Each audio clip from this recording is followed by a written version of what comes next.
তো গাইস দেখতে পাচ্ছ এখানে পুরো ব্ল্যাক আইস জমে গেছে, আর শুধু ঘুরলেই হয় না, ঘোরার সঙ্গে সঙ্গে কষ্টও করতে হয়।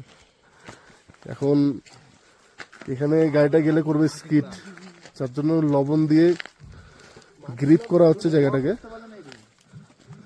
আর হচ্ছে এর উপরে দিতে হবে বালু, তাহলে কি হবে গ্রিপটা ভালো ধরবে, স্লিপ হবে না। কি বন্ধু কেমন লাগছে? অসাম।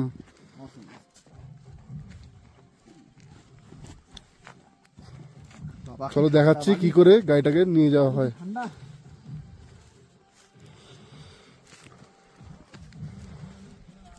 এখন পুরো মাটি ফিল হয়ে গিয়েছে, আমিও একটু হেল্প করেছি, পুরো হাতে মাটি।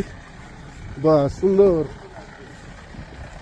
বাহ, all the best, all the best. চলো বাই বাই।